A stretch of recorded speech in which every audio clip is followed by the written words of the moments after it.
حماد صافی صاحب جی ہمارے چھوٹے پروفیسر امبیسڈر عبدالباسط ہمارے دلی میں امبیسڈر تھے انڈیا میں، امبیسڈر برہان الاسلام صاحب ہمارے برازیل میں امبیسڈر، ذوالفقار چیمہ صاحب فارمر آئی جی اور آگے آئے ڈاکٹر ممتاز چیمہ صاحب، اس دن ملے تھے آپ کو، اسلام صاحب ہیں۔ آپ ایمفیسس دینا چاہیں کیا کہ جو آپ نے شروع میں کہا بھی سعودی کی بات کی، شاہین کے بال کے شاہین، یہ ایمبیسڈر ہیں ہمارے، وہ انڈیا میں ایمبیسڈر رہے ہیں، یہ جرمنی میں رہے ہیں، یہ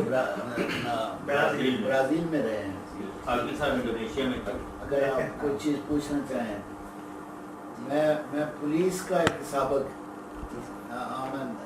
ایکس پولیس مین، پولیس کے بارے میں اگر آپ پوچھنا چاہیں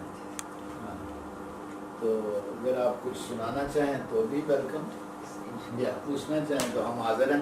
اس وقت میں بھی اگر ہم علامہ اقبال رحمۃ اللہ علیہ کے کلام کو پڑھیں تو ہم دوبارہ متحد ہو کر اٹھ سکتے ہیں، اور میں سمجھتا ہوں کہ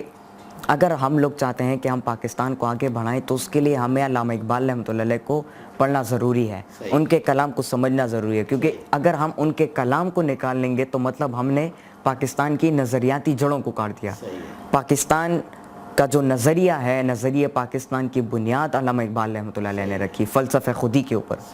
تو میں سمجھتا ہوں ان کے کلام کو پڑھنا اس لیے ضروری ہے کیونکہ جب آپ ان کے کلام کو پڑھتے ہو، سمجھتے ہو، ایک وہ قرآن و سنت کو اس انداز میں بیان کرتے ہیں کہ جب آپ اس کو پڑھتے ہو تو آپ اپنے آپ کو اس دور میں پاتے ہو۔ دوسری بات، وہ آپ کو شاہین کی بات کرتے ہیں، شاہین کی اگزامپل آپ کو دیتے ہیں، ہمارے نوجوانوں کو گائیڈ کرنے کے لیے وہ شاہین کی اگزامپل دیتے ہیں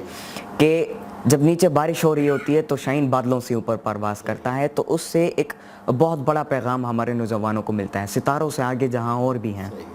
تو ایک وزڈم چھپی ہوئی ہے ان کے کلام کے اندر۔ تو میں سمجھتا ہوں اگر ہم ان کے کلام کو سمجھیں گے تو اس کے بنیاد پر جب ہم اپنی خودی کو بیدار کریں گے اور اس کی حفاظت کریں گے تو ہم آگے بڑھ پائیں گے۔ صحیح ہے، ٹھیک، گڈ، ماشاء اللہ۔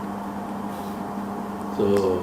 جب آپ نے جو اقبال ڈے کا رکھنی ہے تقریب، ہاں اس میں ہمارے کی بھی ایک بالکل انشاءاللہ